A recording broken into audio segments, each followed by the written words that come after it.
Si ignoras lo que ocurrió antes de que nacieras, siempre serás un niño. Cicerón. Una hora con la historia, un nuevo enfoque del pasado deshaciendo mitos, con Pío Moa. Pues una semana más en una hora con la historia, con don Pío Moa. Don Pío, muy buenas tardes. Don Pío, muy buenas tardes. Sí, hola, buenas tardes, ¿no me oyes? Sí, perfecto, alto y claro. Bueno, lo primero, Venga. feliz año a todos nuestros oyentes. Y si le parece, antes de meternos en materia con el tema que hoy nos ocupa, íbamos a poner en valor y vamos a volver a recordar cómo a don Pío Moa se le puede seguir a diario, más España, más democracia. ¿Qué destacamos esta semana en el blog, don Pío? Bueno, en el blog vengo tratando algunas cuestiones que generalmente no se tratan, ¿no? Como la colonización cultural por el inglés, la dependencia también, porque resulta que Inglaterra prácticamente nos está dictando la política internacional con ese llamado Instituto Elcano. En realidad debía llamarse Instituto Francis Drake, porque verdaderamente es un instituto al servicio de los intereses ingleses. Trata de que España actúe en función de los intereses anglosajones, cuando Inglaterra tiene aquí la colonia de Gibraltar. Es una cosa curiosa. Otra cosa que me ha molestado bastante y que he señalado es que el rey felicitara las Navidades en inglés, en español y en inglés, como si España fuera un país bilingüe y el rey no fuera de España, sino de una cosa así un poco extraña, ¿no? Otra cosa también muy significativa y poco agradable es que la princesa Leonor se esté instruyendo en Inglaterra, vamos, en Gales, pero para el caso es lo mismo. Bueno, pues estos son indicios de cómo estamos en una situación de dependencia en todos los sentidos, de potencias que no son amigas y aliadas, pero de las que se proclaman amigas y aliadas pues nuestros gobernantes, ¿no? Tenemos también otro gran amigo y aliado, es Marruecos, que Marruecos aspira a imitar a Gibraltar con Ceuta y Melilla. En fin, estas cosas hay que denunciarlas porque no se deben pasar por alto. Sí, es que da la sensación efectivamente que el rey de España, hablando en inglés, pues hombre, es casi un insulto, ¿no? Luego nos quejamos de que nos traten como una colonia. Sí, es verdaderamente insultante, ¿no? Igual que todos esos establecimientos que felicitan con Merry Christmas en vez de Feliz Navidad, ¿no? Sí. Bueno, pues él hace lo mismo, Merry Christmas. Y yo no sé, en fin, es una cosa que no, en fin, es muy significativa de la situación que estamos, ¿no? El otro tema que he tratado es el de cómo ha evolucionado el país desde la transición. Había un breve comentario, dice, ¿cuándo se jodió la democracia? Un poco imitando a aquella frase de una novela de Vargas Llosa, ¿cuándo se jodió el Perú? Sí. Bueno, pues la democracia empezó con serios defectos que recoge la Constitución. Empeoró cuando el PSOE decidió atacar a Montesquieu, o sea, la independencia judicial, pero mal que bien iba tirando hasta 2002, cuando Aznar pues tuvo la ocurrencia de condenar el alzamiento del 18 de julio, con lo cual estaba escupiendo literalmente sobre las tumbas de sus padres. Y desde entonces ya vino todo rodado. Zapatero, el rescate de la ETA, la ley de memoria que ataca las libertades y deslegitima la monarquía y la transición, por cierto, las leyes de género, la colonización cultural, etcétera. Eso viene a partir de la condena del alzamiento que libró a España de la disgregación y de la sovietización, que eso fue el contenido real de la guerra civil. Y esto en definitiva pues lo ha hecho el PP. En definitiva. Es tratado también la cuestión del PP y el franquismo, ¿no? El PP, igual que la UCD, pues procede de las filas superiores del franquismo. Sin embargo, prefirieron olvidarlo y desde Aznar, en 2002, proclamarse no menos antifranquistas que el nuevo Frente Popular, porque tenemos de nuevo una especie de alianza no formal pero efectiva entre separatistas y izquierda, una izquierda que nunca ha sido en España moderada, ¿no? La farsa de este olvido no obedeció al temor a perder votos, porque seguramente su antifranquismo revenido no les ganó ni uno solo, sino se debió a otra razón, a la presión de Europa, por una parte, y a la ausencia de una visión clara de la historia, incluyendo la suya propia en el régimen anterior, la suya propia de los políticos del PP en el régimen anterior. Estas dos cosas, la presión y el olvido, pues olvido entre comillas, claro, iban entrelazadas porque el propio franquismo se volvió muy europeísta en los últimos años del régimen, ¿no? Sobre todo después de que el Vaticano II le dejase sin futuro ideológico. El problema era a su vez doble, porque Europa resulta que rechazaba el franquismo. Lo rechazaba mucho más aún que al comunismo, porque con el comunismo aspiraba a convivir. O sea, los países europeos, occidentales, aspiraban a convivir con los comunistas, ¿no? Recuérdense, por ejemplo, las escandaleras internacionales en toda Europa en apoyo de comunistas como Julián Grimau o de la ETA. Y además hay que tener en cuenta que el europeísmo español jamás produjo un estudio medianamente serio, histórico o ideológico sobre Europa. O sea, esto es así. Yo escribí el libro Europa, una introducción a su historia, un poco para remediar en alguna medida esto y fomentar un debate. No ha habido debate porque no solo no hay ese estudio, sino que no hay interés. Europa se ha convertido en una especie de palabra mágica, de mito extraño. Se dice que tenemos que entrar en Europa como si alguna vez estuviéramos fuera y cosas así, ¿no? El punto de vista general, ya en el franquismo, insisto, era que Europa, por Europa se entendía sobre todo Francia, secundariamente Inglaterra y quizá un poco Alemania, pues suponía que esa Europa era una maravilla y que España, su cultura y su historia eran rechazables o al menos lamentables y el país tenía, pues eso, que entrar en Europa. De la supuesta maravilla, ya digo, nadie entendía gran cosa y tampoco de la historia de España, que estaba reducida a tópicos falsos y baratos, ¿no? Como los de los regeneracionistas. Sí. España tenía una historia enferma, decía Ortega, y cosas por el estilo, ¿no? Por consiguiente, los partidos que habían salido directamente del franquismo, UCD y PP, y que eran los que habían organizado la democracia, pues se veían obligados a autonegarse, a someterse al criterio de unos países, los países estos europeos, que no se debían la democracia a sí mismos, al revés que España, y a aceptarla, porque sería democracia al ejército useño y al ejército soviético, ¿no?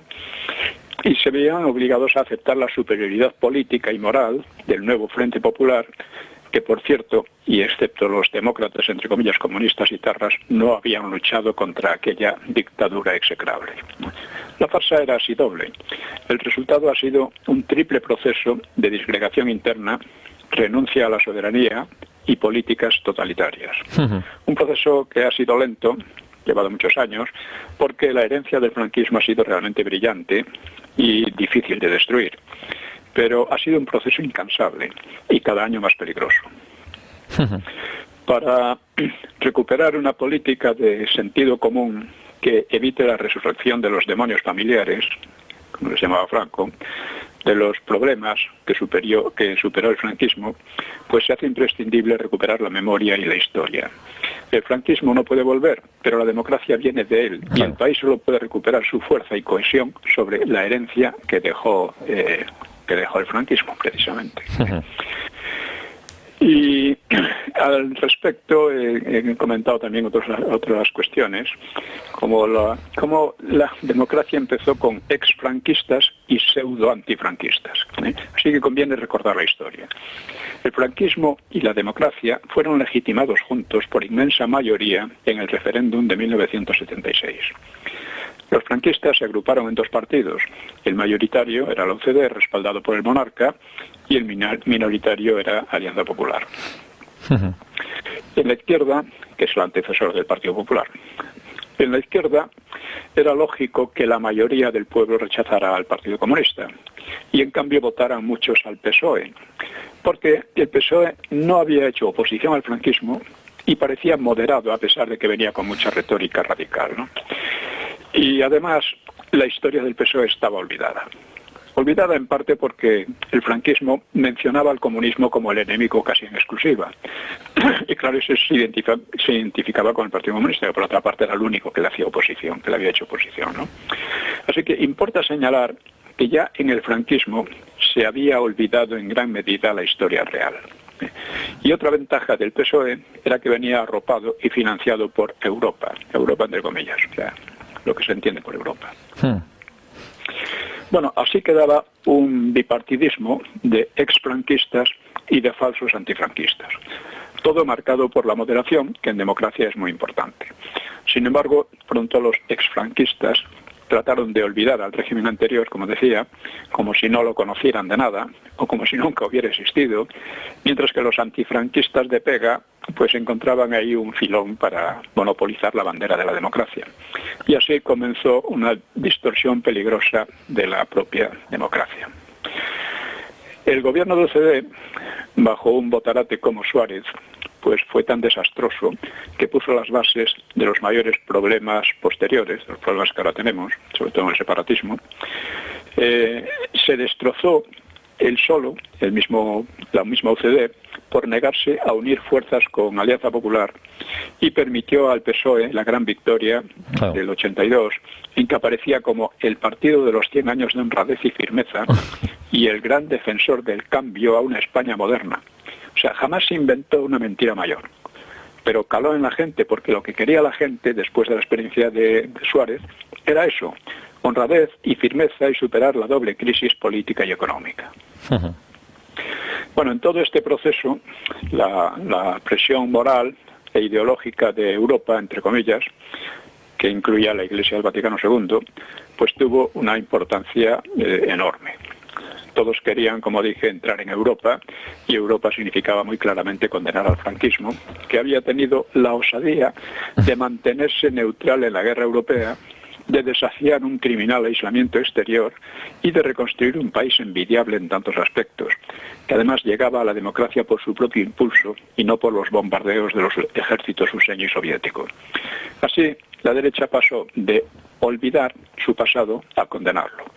Una condena que significa también la condena a la propia España y abrir las puertas de nuevo a la disgregación y al totalitarismo. Bueno, pues esto es historia actual, historia o muy reciente, y que conviene tener claro para entender lo que está pasando. Bueno, pues entramos ya de lleno. Sí, quería comentar una pequeña cosa más, porque he oído a un comentarista calificar de buenos libros de divulgación los míos recientes sobre la República y el Frente Popular. Bueno, es un error de apreciación. O sea, divulgar significa vulgarizar. Claro. Y vulgarizar se puede hacer bien o mal, es un arte, ¿no? Pero es divulgar historias ya conocidas para darles mayor difusión. Bueno, pues estos dos libros, o sea, la Segunda República Española y por qué el Frente Popular perdió la guerra, aunque refieren muchos hechos más o menos conocidos, muchos de ellos poco conocidos, hasta mi trilogía empezada con los orígenes de la Guerra Civil, pues son libros que no divulgan, sino que analizan y ofrecen una síntesis opuesta a la de toda la historiografía de izquierda o progre y muy diferente de la tradicional en la derecha, que en gran parte está influida por la anterior, empezando por su persistencia en hablar del bando republicano. No existió el bando republicano, existió el Frente Popular, y que fue el que destruyó la República. Estos son libros innovadores en cuestiones clave. Por ejemplo, primero sobre el origen de la República. Segundo, sobre el origen del terror de la izquierda. Tercero, sobre la concepción general de hazaña, falsificada por la izquierda y aceptada en gran parte por la derecha. Sobre el papel determinante de Alcalá Zamora. Sobre el convulso verano del 34, que casi siempre está olvidado en las historias. Sobre el carácter crucial del asunto del extraperlo para arruinar la legalidad. Sobre el carácter no democrático de las elecciones del 36. Sobre el Frente Popular como destructor de la República. Y sobre la composición de el Frente Popular como alianza sovietizante separatista, sobre el carácter decisivamente, o sea, político,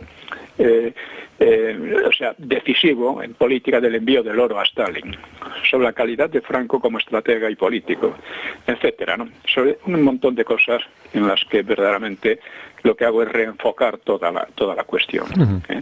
Y esto conviene porque de estos desenfoques vienen en gran medida los desenfoques políticos actuales. Pues bueno, ahora sí nos metemos de lleno en lo que nos ocupa hoy, ¿no, don Pío? Sí. Sí, recordemos cómo la vez anterior estábamos hablando de las previsiones de Franco sobre la posguerra, una vez terminada el previsible fin de la Segunda Guerra Mundial, y cómo respondían los ingleses de una manera un tanto insolente, pero que era completamente irrisoria, ¿no? Completamente fuera de la realidad. Sí. Bueno, pues en fin, estamos hablando, esto no había acabado todavía la guerra, y al comenzar el otoño del 44, pues Alemania estaba al borde del colapso, ¿no? Había perdido el manganeso ucraniano, el cromo turco, el wolframio ibérico, o sea, de España y Portugal. A España la acosaban por el wolframio, a Portugal no. Y claro, lo había perdido sobre todo porque Francia estaba ya, la mayor parte de Francia, en poder de los aliados, y no había manera de enviarlo, claro. Había perdido el níquel finlandés y el petróleo rumano, porque los aliados presionaban a todos estos países para que cortasen todo suministro a Alemania, ¿no? Las ciudades alemanas estaban en ruina, las comunicaciones estaban en gran parte dislocadas, a pesar de que se reparaban con rapidez y con eficacia, pero claro, era un bombardeo y otro, ¿no? Y en el frente del oeste se había abierto una enorme brecha, y, o sea, en el frente a los anglosajones, no las tropas anglosajonas, pues se había abierto una enorme brecha, y en el este, después de las tremendas derrotas y retrocesos del verano, pues acechaba la catástrofe definitiva por Hungría y por Prusia Oriental, ¿no? Solo en Italia, la táctica de desgaste de Kesselring, al general alemán allí, pues seguía dando resultados, aunque tenía que bregar también con la resistencia italiana en la retaguardia, ¿no? De todas las amenazas, la mayor procedía de Budapest, porque allí el regente Horthy, pro-alemán, pues volvía a intentar a la desesperada pues salvar in extremis a su país del destino que se preveía para Alemania, ¿no? O sea que estaba ya previendo un cambio de frente a favor de los soviéticos, que habría puesto en peligro total al ejército alemán, que estaba 1 millón de soldados que estaban desplegados en Hungría, y que acababan de consolidar las líneas de frontera frente al avance soviético, lo habían contenido, ¿no? Y sin embargo, de manera inesperada, la Wehrmacht pues consiguió reponerse en el oeste. Su primer éxito se produjo entre el 17 y el 25 de septiembre contra una operación que debía tomar y asegurar los puentes de los principales ríos holandeses para emprender una ofensiva a través del Rin, que pensaban que iba a sentenciar la guerra ya para Navidad. Era la operación Market Garden, o Mercado Jardín. La acción se encomendó a tropas de élite paracaidistas inglesas y useñas en la mayor operación aerotransportada de la historia, unos 35.000 hombres, en conjunción con potentes fuerzas acorazadas. Sin embargo, cerca del puente de Arnhem, sobre el Rin, 2 divisiones SS muy debilitadas, tenían 7.000 hombres entre ambas, que era en torno a la mitad de una división normal, y más algunas otras tropas con escaso armamento pesado, pues lograron destruir la primera división aerotransportada británica y causar grandes bajas a las tropas blindadas useñas y capturar 6.500 prisioneros. Este fue un revés muy grave y muy inesperado que obligó a los aliados a aplazar la prevista penetración en Alemania. Los alemanes también lograron, entre el 15 y el 16 de octubre, pues desbaratar la amenaza húngara. En fin, estaban al tanto de que Hungría, como pasaba en Rumania, en Bulgaria y casi todas partes, se estaban volviendo contra Alemania. Habían sido aliados, pero estaban volviendo, ¿no? Como había pasado en Italia también. Entonces, mediante un golpe de mano muy audaz de Otto Skorzeny, era un coronel de las SS muy famoso que había tenido éxito en la liberación de Mussolini y también había luchado contra el golpe de Stauffenberg. Recordemos que fue aquel en que querían matar a Hitler y cambiar el rumbo de la guerra, ¿no? Es decir, entenderse con los aliados, ¿no? Y este Skorzeny había fracasado, en cambio, en el intento de capturar a Tito en Yugoslavia. Bueno, pues este detuvo al hijo de Horthy, que era el que llevaba a cabo las negociaciones con los soviéticos, y tan pronto la radio húngara anunció la rendición a los rusos, pues Skorzeny ocupó las sedes del gobierno y el ejército.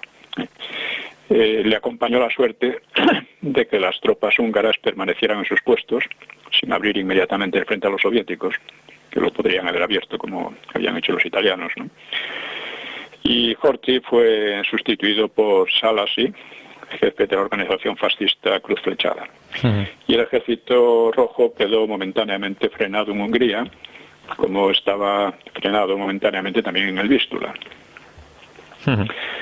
Pues en la parte del Báltico, el ejército alemán había logrado contener el avance ruso el 12 de octubre, reteniendo como fortaleza la ciudad de Memel, que estaba en el extremo noreste de Prusia Oriental, con la idea de contraatacar de flanco los avances rusos que proseguían más al sur, ¿no? Bueno, pues la ciudad se convirtió en un completo infierno, ¿no? Hay en el libro Años de Hierro, cito las memorias de un joven soldado franco-alemán que se llamaba Sacher. Dice: Iván ha añadido a su bandera la palabra desquite y venganza. Iván es el ejército soviético, ¿no? De manera coloquial, ¿no? Y el pueblo supliciado de Prusia se acordará hasta la noche de los tiempos de lo que quiere decir esto. Iván se infiltra con precaución y cuando nos crea al alcance de su voz nos insulta. Habla de nuestras mujeres y nuestras madres de las que ellos se servirán. Dicen que nos arrancarán las partes y a veces también cantan. Memel vive todavía bajo sus llamas, bajo un cielo opaco de humo, bajo sus ruinas. Memel vive bajo el taladro de los cazabombarderos rusos y de la artillería pesada, bajo el espanto y la nieve que se arremolinan. Pero una vez más, el vocabulario ayuda poco a expresar lo que mis ojos pudieron ver. Los refugiados mueren a millares sin que nadie pueda acudir en su ayuda. Los rusos, cuando no están empeñados en un contacto con nuestras tropas, empujan delante de ellos una marea de paisanos. Disparan cañonazos y embisten con sus carros a la masa despavorida y petrificada. Nunca la crueldad fue tan plenamente conseguida. Nunca el término horror logrará expresar aquí verdaderamente lo que quiere decir. Bueno, la conducta de los alemanes en Rusia había sido parecida. Sí.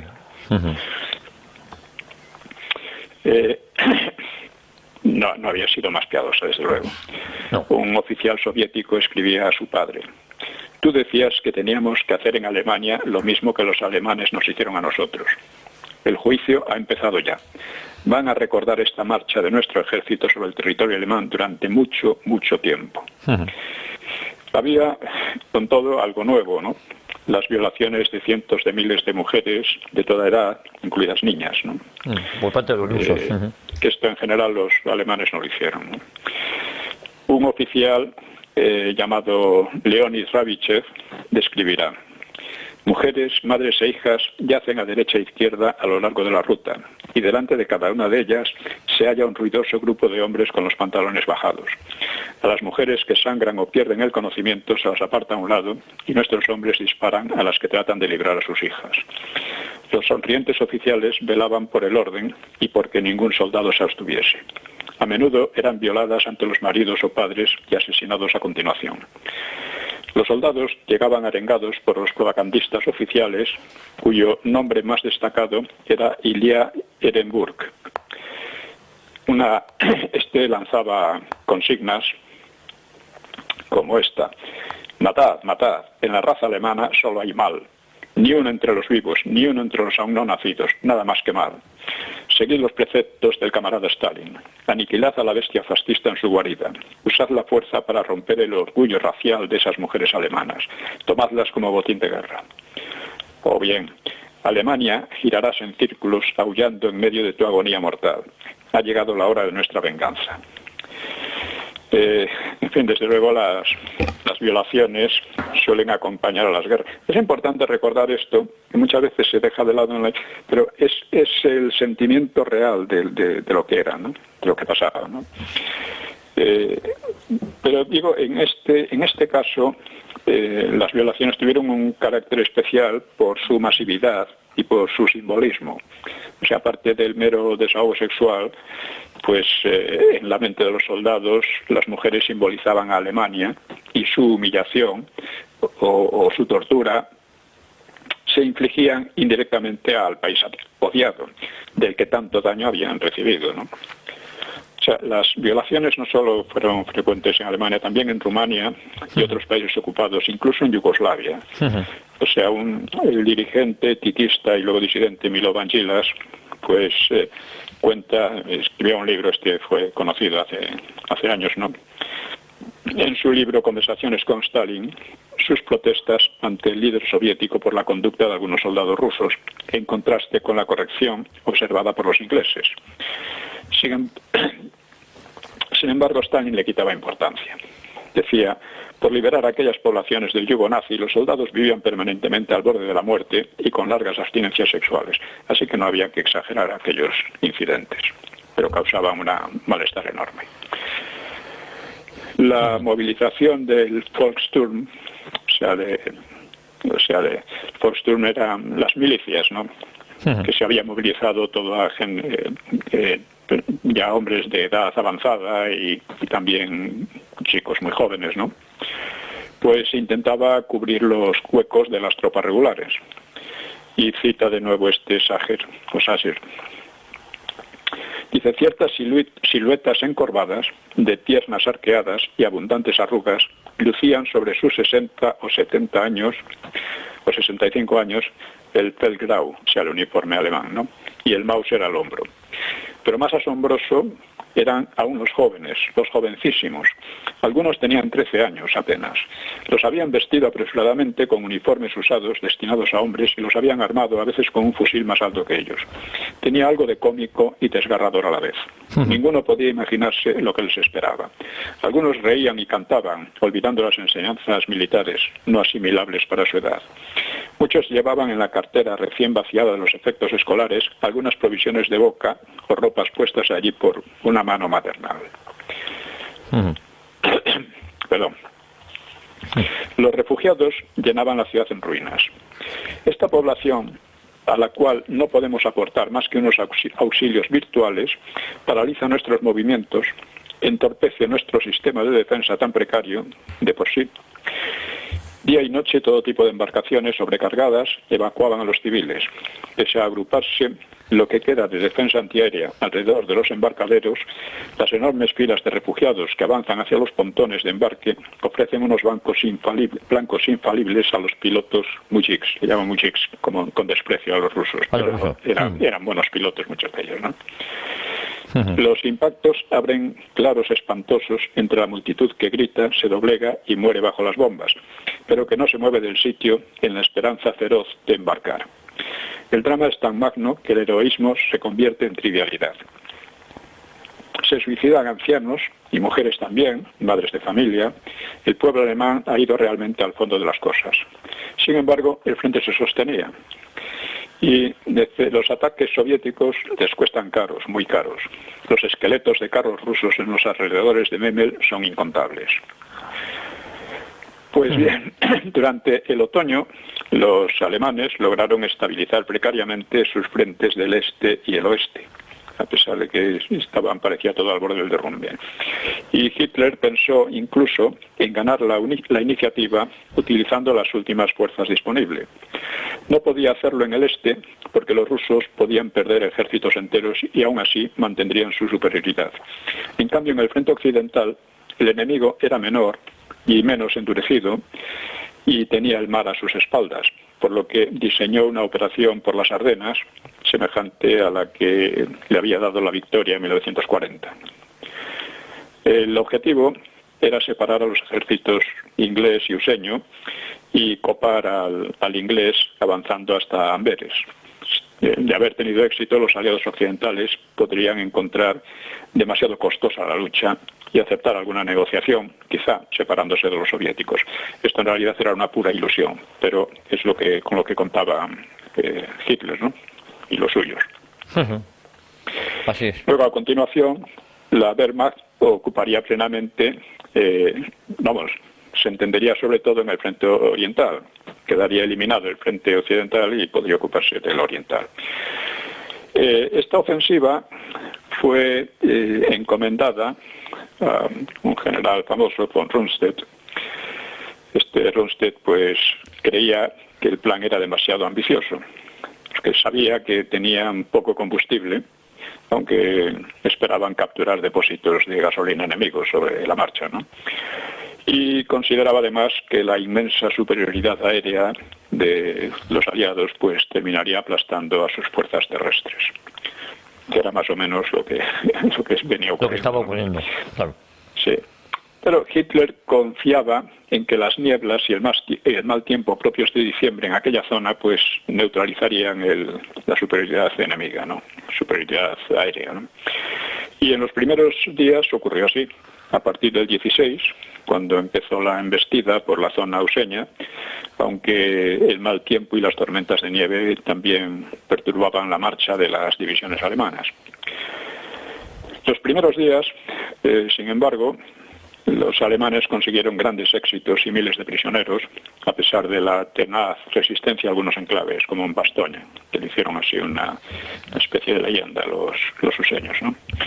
Hacia el día 23, cuando les faltaban menos de 100 kilómetros para llegar a Amberes, las divisiones Panzer, o sea, divisiones acorazadas, estaban agotando sus reservas de gasolina y, peor aún, se levantó la niebla, con lo cual la aviación aliada empezó a emplearse a fondo contra ellas, ¿no? Y en ese momento la batalla cambió de signo. Bueno, pues en el frente del Pacífico también hay que tocarlo un poco porque está relacionado, aunque como hemos dicho desde el principio, los japoneses no ayudaron a los alemanes, ni los alemanes tenían posibilidad de ayudar a los japoneses, ¿no? Bueno, pues allí, después de 2 años de operaciones menores para ganar posiciones y fuerza, los movimientos useños pues adquirían ya un toque, ¿no? Un cariz mucho más decisivo. A lo largo de 1944, MacArthur y Nimitz pues habían tomado sucesivamente varios archipiélagos clave, las Islas Marshall, Bismarck, Marianas, Nueva Guinea. Por cierto, muchas de estas islas habían sido descubiertas por los españoles. Y ya se preparaban para el asalto a las Filipinas. La pérdida de las Filipinas supondría para Japón, entre otras cosas, el corte del petróleo que recibían de lo que es actualmente Indonesia, y con ello significaba la inmovilización a corto plazo de su armada. La toma de las antiguas islas españolas Marianas y la batalla del mar de Filipinas en el verano había tenido como consecuencia la destrucción de buena parte de la fuerza aérea y de los portaaviones japoneses, lo cual había hecho dimitir al gobierno del general Tojo. Y entre el 23 y el 26 de octubre, los combates aeronavales del Golfo de Leyte que se han considerado como la mayor batalla naval de la historia, pues terminaron con la aniquilación de la mitad de la escuadra japonesa. Así que quedaba abierto el camino para recuperar Filipinas y emprender en diciembre, para emprender en diciembre la recuperación de Filipinas, ¿no?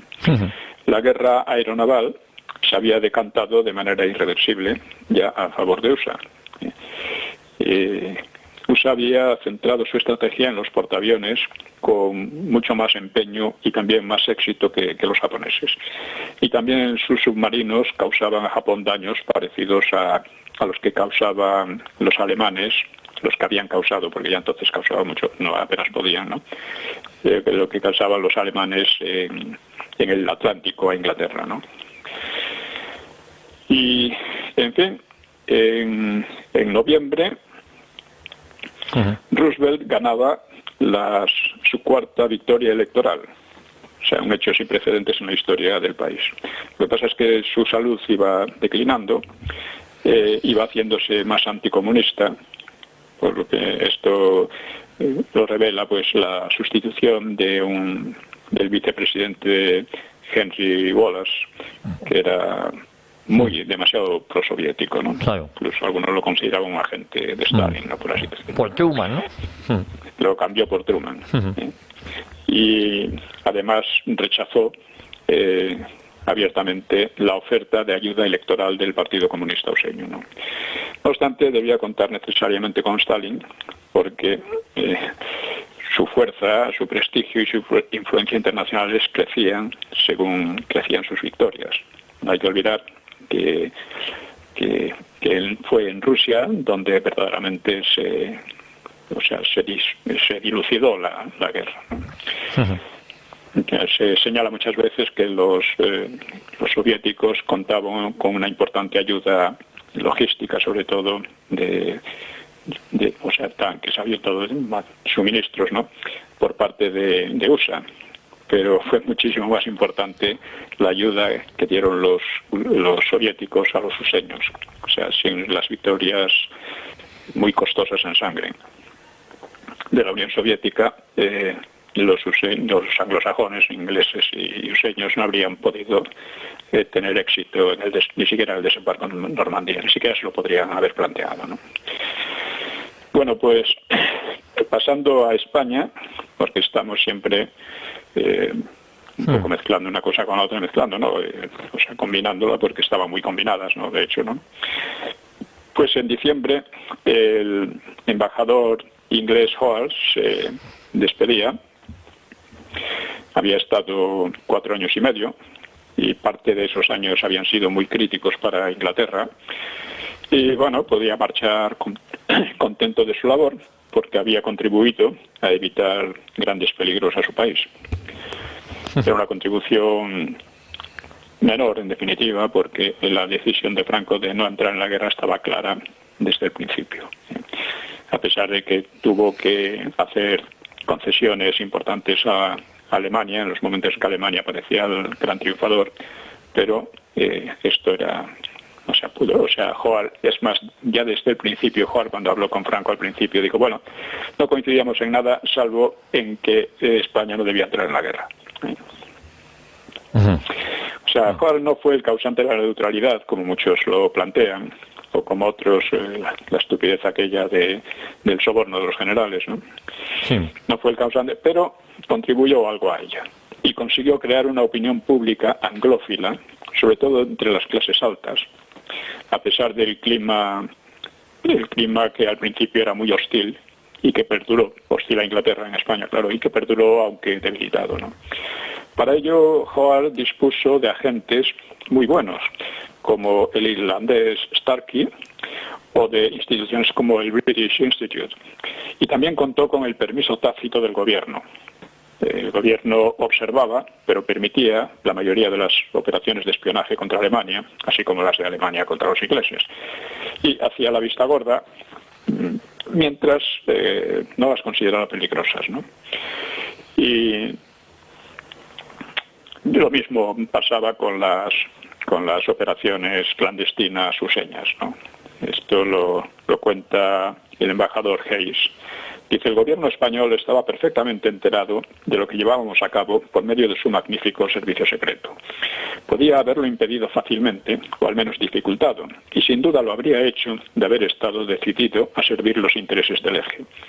Lo único sobre lo que nos vigilaban estrechamente las autoridades españolas y estaban dispuestas a impedírnoslo en todo momento era el contacto con elementos subversivos del interior de España o que nos dedicásemos a actividades hostiles hacia el régimen. Esto lo escribe el embajador luseño Hayes. El punto débil del servicio de inteligencia de Franco pues radicó en que no sabían que los códigos alemanes y españoles habían sido cobrados por los ingleses. Por los ingleses. Uh-huh. Sí, la famosa Enigma. Uh-huh. Por otra parte, las injerencias anglosajonas pues eran en cierto modo obligadas debido a la difícil posición de Inglaterra en su primera etapa y debido en la última a la superioridad militar y política adquirida que les permitía mostrarse arrogantes sin olvidar su deseo de resarcirse de humillaciones o lo que Hoare consideraba humillaciones, ¿no? Su bestia negra, quizá que era inevitable, ¿no? Era Serrano Suñer. Serrano Suñer, pero entonces se decía Serrano Suñer, ¿no? Con Jordana se había llevado más apaciblemente, aunque presionándole a veces con desconsideración, ¿no? Y se iba también, lo dice el propio Hayes, se iba decepcionado, cito, por el fracaso de sus esperanzas y esfuerzos en pro de una restauración monárquica en España. Jamás conocía tanta gente haciendo acto de fe monárquica y en realidad no deseando a un rey. Llamaba a don Juan uno de nuestros muchachos. O sea, la idea que tenían en Inglaterra es que al final de la guerra iban a imponer a España una monarquía tutelada directamente por ellos. Sí. Luego en España tuvo algún eco. Sí, consiguió. Hubo generales e intelectuales que se movilizaron en esa dirección, ¿no? Porque pensaban que don Juan era la solución. Todos barridos, ¿no? Sí. Bueno, en su trato con Franco, la verdad es que cambiaba los rasgos que generalmente se atribuyen por tópico, ¿no? a los caracteres nacionales, ¿no? Era el flemático español y el excitable inglés. Antes de marcharse, Hoare había dicho al caudillo lo que pensaba sobre su propuesta a Churchill de llegar a una alianza contra la Unión Soviética, pero dice Hoare, mis palabras no causaron el menor efecto en el vanidoso jefe de Estado, ni tampoco en su ministro de Asuntos Exteriores. Uno y otro daban la impresión de estar totalmente confiados en el porvenir. Estaban convencidos de que Gran Bretaña necesitaba a España más que España a Gran Bretaña. Los dos me prodigaron una despedida sumamente afable, y mi rechazo cortés a aceptar una alta condecoración española pareció sorprenderles un poco. Me fui con la sensación de que la influencia que había ejercido sobre la psicología del caudillo era insignificante. El caudillo, a su vez, había ejercido sobre Hoare una influencia psicológica un tanto depresiva. Entonces, pues, el libro de Hoare, las memorias de Hoare son muy interesantes. Muchas veces las memorias cuentan lo que realmente estaba ocurriendo, porque lo plantean desde el punto de vista psicológico, ¿no? Como cada uno tiene que justificarse un poco, pues eso. Hoare tiene que confesar su fracaso, en definitiva, y también su éxito, que su éxito no se debió a él, sino que a la política de Franco, que era independientemente de todo. Deseaba la reconstrucción del país y que España no entrase en la guerra ni con uno ni con otro, porque iba a ser en definitiva quedar como un país satélite, ¿no? Uh-huh. Bueno, pues en España la vida pues era muy diferente de la de casi todo el resto de Europa, ¿no? Una vez vuelta la División Azul, la guerra se miraba popularmente como algo cada vez más lejano, aunque preocupado, había cierta preocupación por sus repercusiones y riesgos, pero se veía como algo lejano, ¿no? Curiosamente. Uh-huh. La gente, especialmente el público femenino, estaba más atenta a sucesos banales, como la aparatosa boda de Celia Gámez en la iglesia de los Jerónimos, que era rebosante de artistas, escritores de comedias y admiradores del artista, o la puesta de largo de la hija de Franco, de Carmencita. Sobre esto de la boda de Celia Gámez, tiene cierto interés puramente anecdótico, pero que revela las jugadas de la memoria, sobre todo la memoria malintencionada, ¿no? Un periodista famoso, Aro Teglen, que era por entonces falangista, pero más tarde se hizo procomunista, pues recordará, entre comillas, muchos años después. Dice, en la gran escalinata se habían acumulado miles de madrileños con flores. Cuando la vieron llegar vestida de blanco como una virgen, Celia Gámez era conocida por su vida sentimental, no muy edificante, ¿no? No, con Millán Astray, además, estuvo. Dice, cuando la viera llegar así, dice, su indignación fue enorme. Quisieron lanzarse sobre ella para arrancarle lo que les parecía una burla, o sea, el vestido blanco. Y por lo cual Millán Astray y los legionarios habían tenido que protegerla y hacerse al día siguiente ceremonias especiales de rehabilitación de la iglesia profanada. En realidad, la artista vestía de negro. Es curioso porque muchas historias y testimonios corrientes sobre esa época tienen rasgos parecidos al de Aro, ¿no? Como era, siendo antifranquista, pues todo valía. Aunque fuera mentira, era lo de menos. Nos quedan 5 minutos, don Pío. Muy bien, pues vamos a brevemente, ya seguiremos con la vida cultural, porque la vida cultural en España en aquel momento era floreciente realmente. Sí, sí.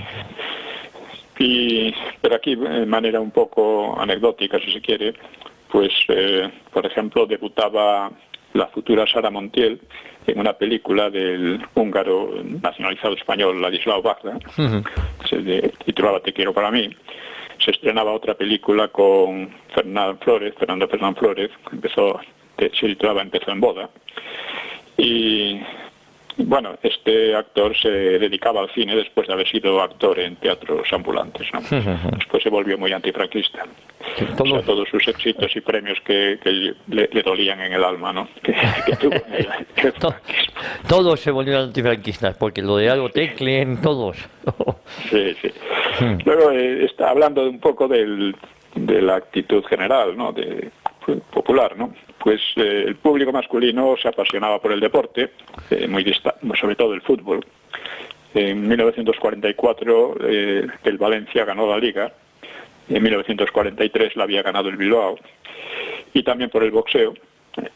Y comenzaba la afición al hockey sobre ruedas en Cataluña, y el toreo seguía en alza, con el diestro mexicano Carlos Arruza, convertido en rival de Manolete, aunque personalmente se llevaban bien, ¿no? Y mientras empezaba su carrera Luis Miguel Dominguín o Rafael Albaicín. Y el circo era otra diversión muy frecuentada. Esto era, en fin, esto lo pongo como un aspecto, digamos, si se quiere un poco folclórico, pero que tiene interés para ver la diferencia que había entre una Europa verdaderamente desgarrada y llena de bombardeos, en fin, todo tipo de atrocidades, y cómo en España, a pesar de que muchos políticos, incluso generales, intelectuales, estaban, digamos, asustados, el ambiente popular era mucho más tranquilo, ¿no? Sí. O sea, coplas, boleros, pasodobles, tangos, la música tradicional y la mexicana pues seguían marcando el ambiente, ¿no? Las salas de fiestas, la radio y los festejos, ¿no? Las fallas de Valencia tuvieron mucha animación en el 44, etcétera. Bueno, si lo dejamos aquí... Sí. Y... Bueno, lo dejamos porque creo que ha terminado. Oigo la música. Sí, ya estamos llegando a su fin. Y en la próxima semana volvemos, don Pío, en una hora con la historia. Y como toda la semana, recordar que es importante el blog Más España, Más Democracia, www.piomoa.es. Importante estar actualizado a través del blog. Muy bien, muchas gracias. Bueno, un abrazo muy fuerte, don Pío. Hasta la próxima semana. Pues un abrazo para todos y feliz año. Adiós.